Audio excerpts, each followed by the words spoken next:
So today we're gonna go look for ice crystals. Ice crystals are this kind of unique thing to the bitter cold. And now it's not actually really cold enough today for this. It's only about -20. Don't get me wrong, it's still very, very cold. But there's this unique thing that happens in really cold weather at the start of the season, just before the snow really comes. It's when all the lakes freeze and we get this little window of time where we can essentially shoot ice crystals that form in the lakes. So this year we've had a flash freeze where it's essentially dropped to -20, -30, and the lakes freeze, and then when they do that, these little ice flowers form just on top of the ice. There's usually like a week window before then we get the first snowfall, and they get buried and they're gone for the rest of the season. And then obviously just they disappear.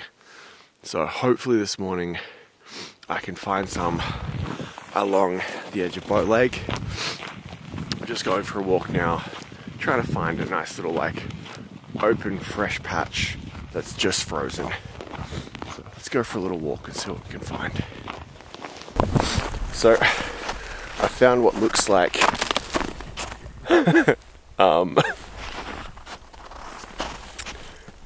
what looks like a good patch, but it turns out that crack underneath my feet says it might be a bit thin. Not that far from the car, so I don't like that at all. I could get very wet just now. It's a good sign. I haven't fallen through yet.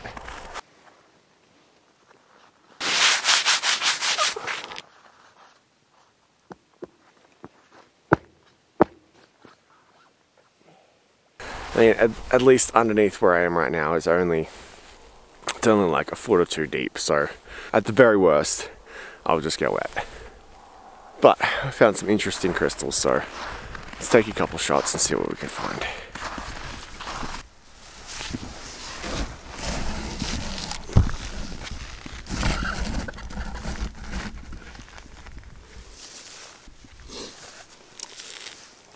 I really like this composition here because I've got these leading lines that lead up and then the mountain. So what I'm going to do, I'm going to focus stack this section. I'm going to take a photo of this bit, this bit, this bit, and this bit.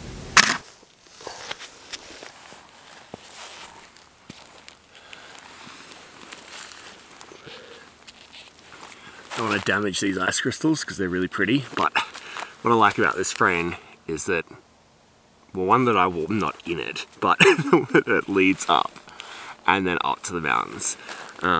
What I did with this one is I focused on the crystals here, crystals there, crystals here, and then crystals here.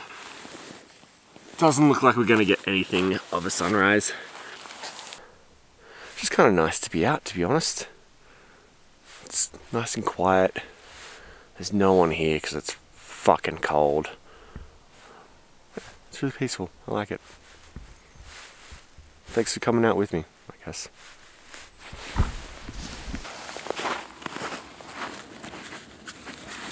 Freezing cold. Alright, so we're starting to get a little bit more light coming through. So I'm going to swap out this UV filter for a polarizing filter. We'll show you the difference between that. Essentially, I just want to cut off a bit of the light that's reflecting on the ice and bring out some more detail below. It's so hard to do everything with gloves on.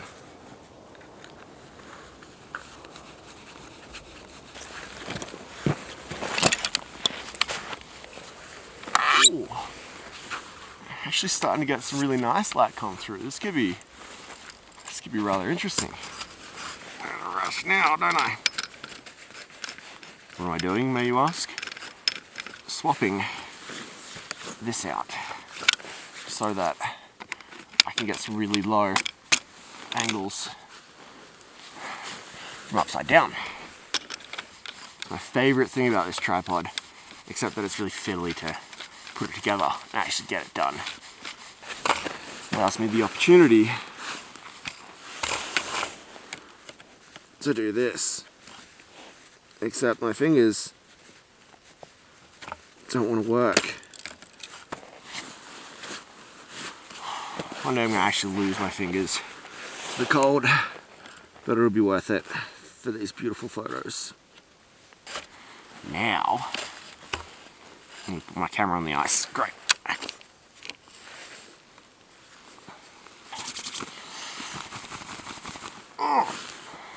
Now we can actually get some really low angles and focus really close to the front of the lens without anything getting in the way. Oh, my hands are cold. Shit. Lovely.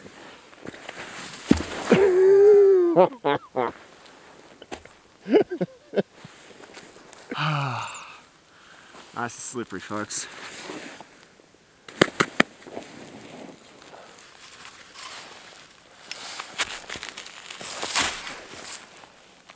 Now we're talking.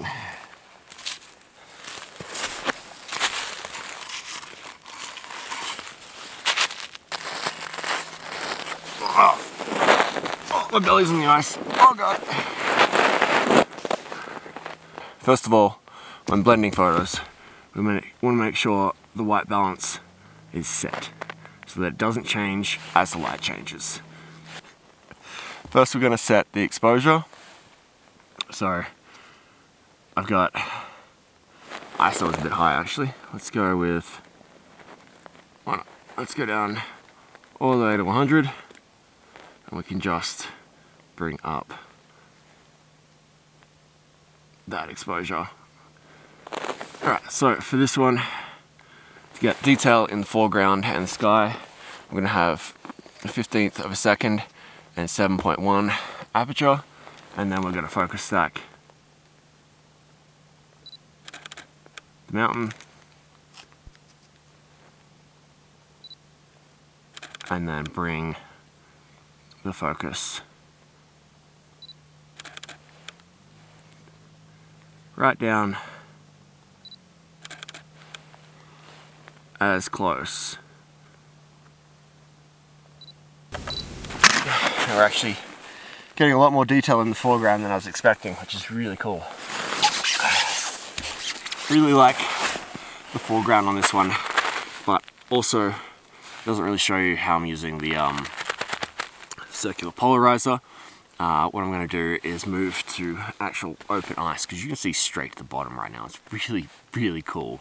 So I'm going to take some shots with the bottom below and then the ice crystals on top and see if I can show you the difference that that polarizer makes and just put together some cool shots.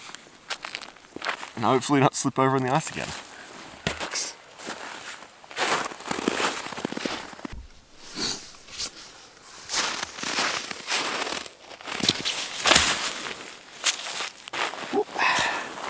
Right, so I got another shot that has a little bit of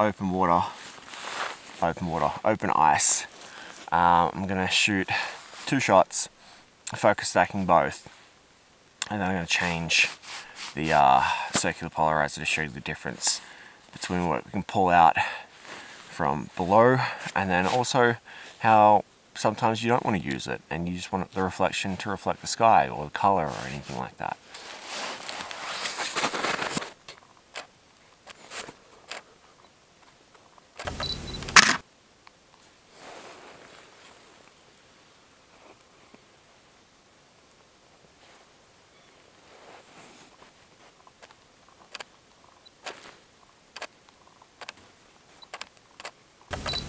So hopefully those 2 images give you an idea of the difference between polarized and unpolarized, just normal shots. Can be super effective to cut glare off, obviously water, ice, off windows, off cars, anything reflective basically. You can even, like, if someone's got like shiny skin, if you're doing portrait shots, you can use it to cut the glare off their the skin on their face. Strange, but it works. It's such a lovely morning out. It's very rare in Banff to get anywhere by yourself that's not like miles and miles from the road. But yeah, it's just nice to be out. A peaceful morning. Just, it's good for the soul. I could wander around here literally all day taking shots.